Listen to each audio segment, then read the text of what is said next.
The youngest history on Earth is South Sudan. In 2011, they broke off from Sudan into their own country. However, the story of the youngest country has ancient roots, and many of us don't really give this region the time of day. So, for this week, to advance the brief history series, let's talk about Sudan and its long, long history.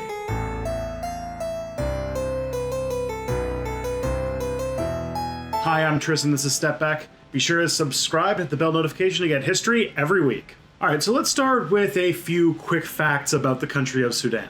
It's located in northeastern Africa, and its name comes from Arabic, and it actually means the land of the black people. And before it split into two separate countries in 2011, it was the largest country in Africa, with a size of about a quarter of the United States. The one thing about Sudan that really sticks out that you need to know, though, is that it's always been at this cultural crossroads between the Arabic, Islamic Middle East, African traditional cultures to the south, and the Mediterranean culture to the north. So let's start by going back to the first known entity that existed in Sudan, at least in the recorded histories. Let's talk about the ancient kingdom of Kush. So for those who aren't in the know, Sudan has a history very much entwined with ancient Egypt. Both of them followed the Nile River. And so the Sudanese people have always had this cultural relationship with the Egyptians. And so the earliest sources that we have about Sudan come from ancient Egypt. The word Kush even comes from the ancient Egyptian word for wretched people. So yeah, you can see that this is going to be a bit of an antagonistic relationship. That being said, Sudan did have a lot of influence from ancient Egyptian culture and their language. Also, their religion. A lot of the Egyptian gods were actually worshipped in ancient Kush as well. And there was a lot of trade that happened. A lot of the gold that went to Egypt came from the ancient kingdom of Kush, as well as ivory, incense, and a red gem called carnelian. Ancient Egypt also practiced slavery, so often slaves were brought up from Sudan as well. And Kushite soldiers were a large part of the Egyptian military. You might also hear them referred to in the history books as Nubians. However, the two societies were at arm's length until the Middle Kingdom in Egypt. Around that time, we found that the Egyptians started to build forts around the Nile River, and they had a stronger emphasis in making sure that gold flowed from Kush into Egypt. So it was a lot more of a exploitative relationship. But this all ended when a group of Canaanite nomads called the Hyksos conquered the Egyptians. And after that conquest, when Egypt had basically crumbled for a little while, they cut off their relationship with Kush. In the wake of Egypt's destruction at the end of the Middle Kingdom, the Kushites were able to reestablish an indigenous monarchy. That is until the rulership of Pharaoh Ahmose I, who is known for reincorporating Kush into the Egyptian kingdom once more. From then on, the Egyptians ruled Kush via a viceroyalty in the region, and the Egyptians maintained the loyalty of the Kushite people by taking the children of prominent chiefs in the region and taking them to the pharaoh's court to serve as pages. And this is when a lot changed in Kush. This is when the Egyptian religion began to move, and the more well-off Kushites began to worship the Egyptian gods in earnest. It was also when the Egyptian language made it to Kush. And the ancient religion of the Egyptians would actually persist in Kush and in Sudan actually until the 6th century. And as the ancient Egyptian kingdom collapsed, the Kushites began to see themselves as the cultural inheritors of the Egyptian way. And in the 11th century BCE, you do see, once the new kingdom begins to end, the end of Egyptian rulership over Kush, which would continue all the way until actually like the 19th century. And of course, with the loss of the Egyptian came the loss of writing in the region as well, so a lot of the historical record starts to get a little sparse until several centuries later. And it wasn't until the 8th century BCE that the Kushites began to emerge on the world stage as a independent power, except that now the tables would be turned, and the Kushites were going to expand their influence into Egypt. A Kushite king named Kashta actually led a invasion into Upper Egypt in southern Egypt and ruled from Thebes, one of the major cities in the Egyptian kingdom, for 10 years. His successor, Pa, actually conquered the Egyptians. And so for a while, there was an Egyptian kingdom ruled by a Kushite royal family, which meant that there was, at least for some time, black pharaohs. The last Kushite pharaoh actually ruled until the year 663 BCE. And it was not due to any sort of internal strife, it was due to the common thing that leads to the end of Egyptian civilizations: foreign invasion. For the entire time the Kushites ran Egypt, they were in a cold war with a neighboring Middle Eastern empire called the Assyrians. So in 663, the Assyrians invaded and conquered Egypt because Egypt is very easy to conquer. The Kushites were pushed back into Nubia afterwards, and the Assyrians installed a native kingdom in Egypt. This was a critical blow, and over the next few years, it appears that the Kushite Empire collapsed in some form or another. Again, the historical record's a little vague here. The new indigenous kingdom that the Assyrians would put in place would move into Nubia and attack the Kushite Empire. In 590 BCE, the Egyptians pushed into and conquered and sacked the Kushite capital of Napata, and the Kushites moved to a new city called Meroe. From here on, historians tend to not refer to it as the Kushite Empire anymore, and now refer to it as the Meroe Empire. And they actually flourished a lot in this period. They built these stone markers to document their own history. They built pyramids, very much like in Egypt, albeit a bit smaller, as tombs. And they even made a new Meroitic alphabet based on the language that was indigenous to the region, so no longer using an Egyptian one. And the Meroitic Empire had a very centralized government that actually had this very interesting form of succession. It was very matrilineal, so based on mother's bloodline. And at the same time, it also relied on handing down leadership to siblings before passing on to the next generation, which means that younger brothers would rule in Meroe until the end of all of the siblings in that generation, then move on to the next level. Which in my mind would probably mean that it leads to a lot of staccato succession, where you'd have a long string of old men all dying before moving on to the next generation. And as it did through all of history, a lot of its trade was linked to the Nile River, which meant that they were still linked into the Mediterranean system. So a lot of Mediterranean stuff started coming towards them, and they still kept that role in Mediterranean culture. But on top of that, with their access to the Red Sea, they actually had a lot of contact with Indian traders, which meant that the Indian Ocean trade routes also came through, and traders from India making it to Meroe meant that the Meroans also had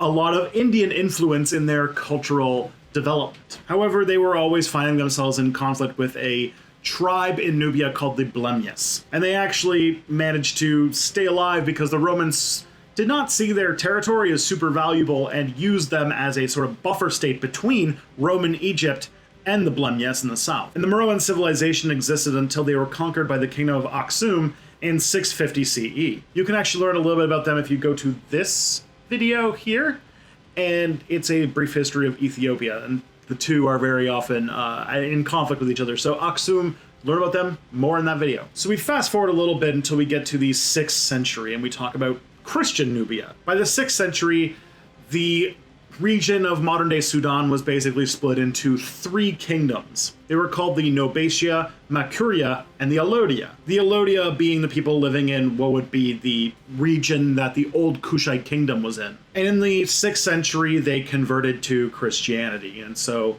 the region was predominantly Christian. And also sometime in the 7th century, Nobatia was integrated into Makuria. And their connection to the Christian world would get cut off a little bit when the Rashid Caliphate would invade into Egypt, which was ruled by the Byzantine Empire at this point, in 639 CE.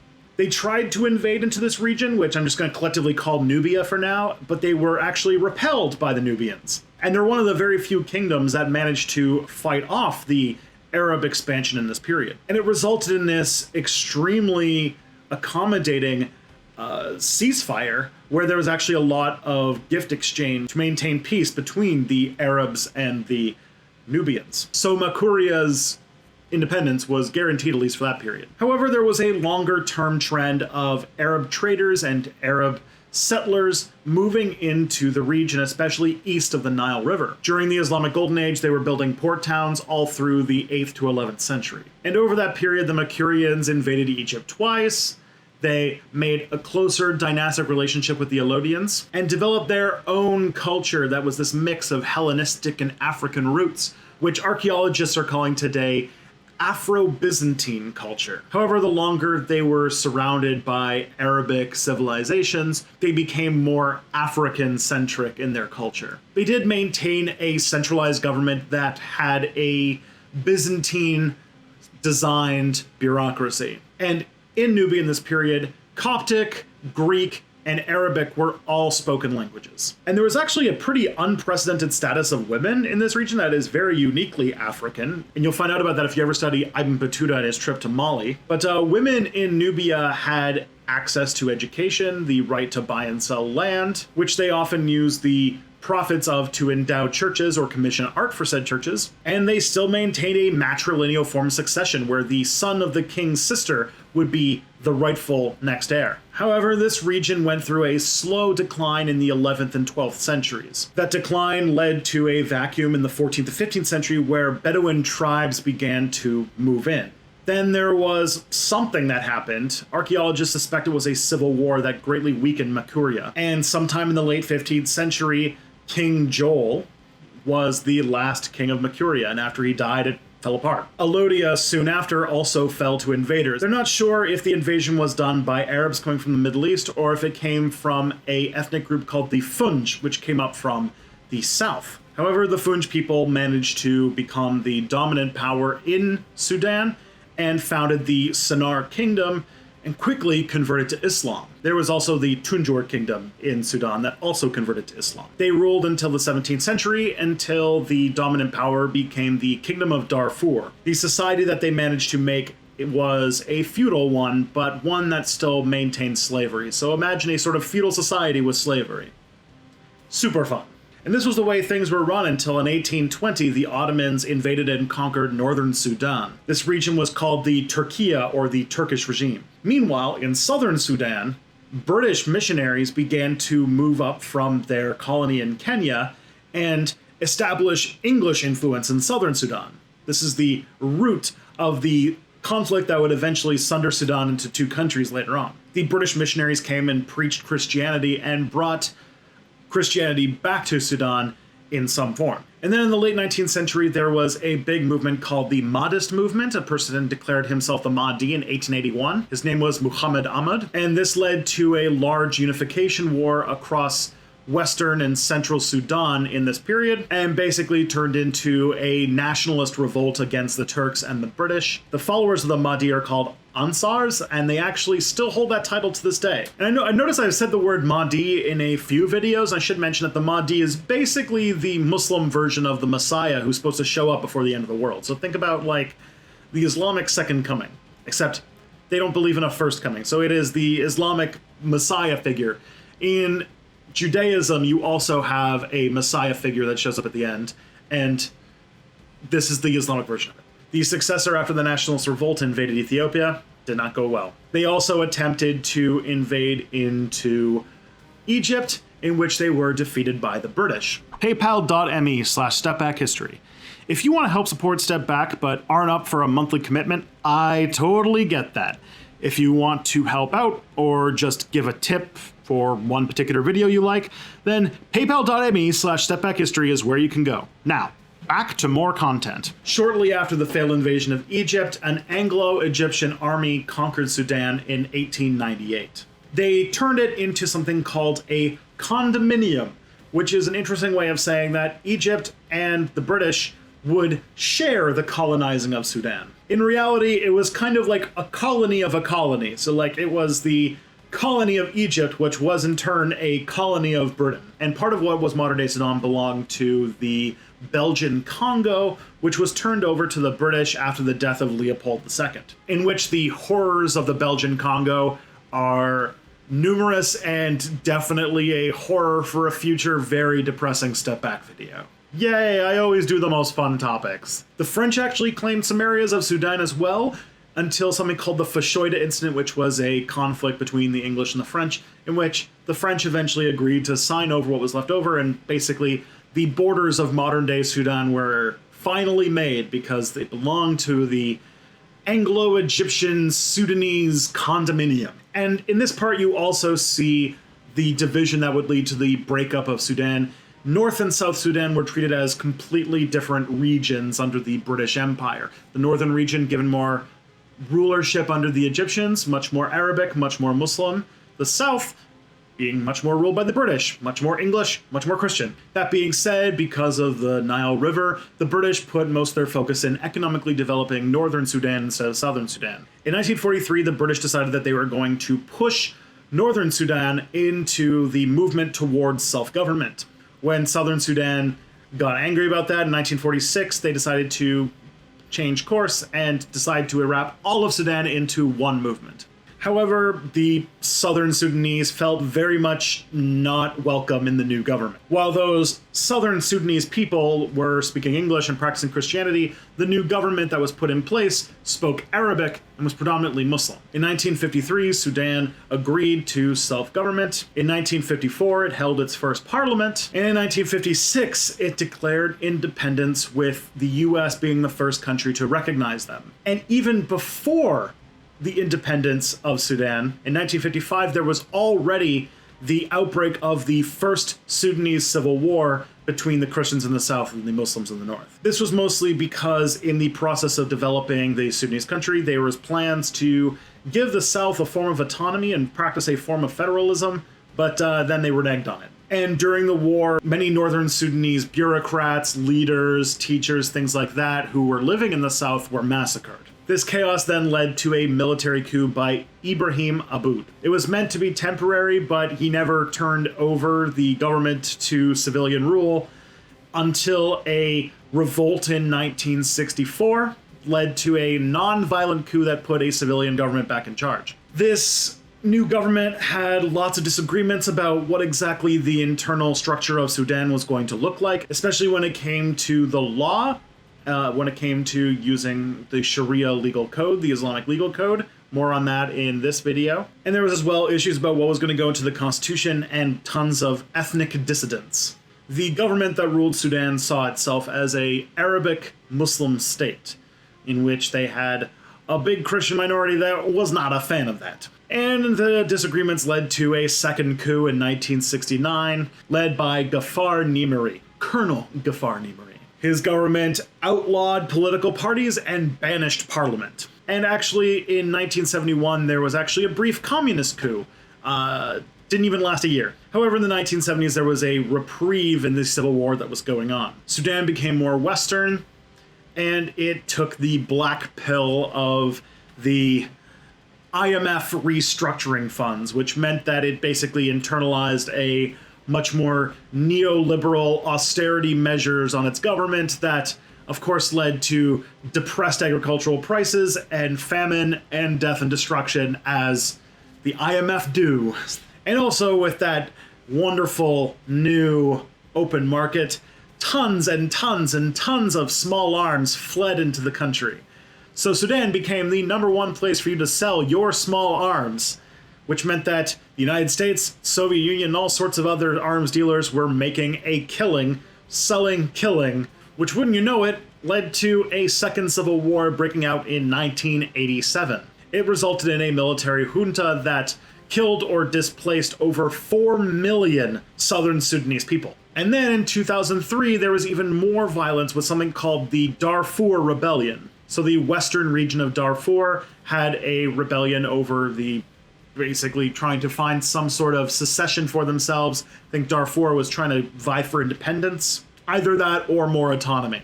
At the end of that conflict, both the government and the Darfur rebels were accused of atrocities, although the government definitely gets way more blame for atrocities than the Darfur Rebellion. There was even many allegations of Arabic militias entering the region and committing acts of ethnic cleansing. You might remember in the 2000s hearing about we need to do something about Darfur. That's what they're referencing. It resulted in a 2005 declaration of peace in which the southern part of Sudan would be allowed a form of autonomy for 6 years until they could decide on whether or not they were going to leave and break off into their own country. And throughout the 2000s, there was just a series of new agreements to try and end the violence happening in Sudan. In 2011, there was a referendum in South Sudan over whether or not to leave, and they overwhelmingly voted to leave. But of course, things aren't over yet. In 2011, there was a disputed region between northern and southern Sudan called the Abbaye Region, in which there are still fights breaking out. And to this day, there's already a lot of stories saying that southern Sudan is ramping up violence in its own right, which means that they're still very far from a peaceful solution to Sudan, a country that has unfortunately been scarred by a lot of violence over the last century. The future of Sudan is very uncertain. There is instability and a lot of tension. I think that this is passing too far under our collective radars. This, as you know now, is a conflict thousands of years old, and no permanent solution will happen fast and without support. If you want to continue to learn about this underappreciated part of the world, I recommend you watch the History of Ethiopia video put together here, and let me know if you think there's a new episode in this series you think I should do next down in the comments. I want to thank 12 Tone for the Step Back theme song, as well as a special thanks for all the fantastic patrons who made this video possible. I especially want to thank Donna Carey Johnson, Colbine Money, Garrett Kwan, Michael Kirshner, Scott Smith, and James McNeese. Come back next time for more Step Back.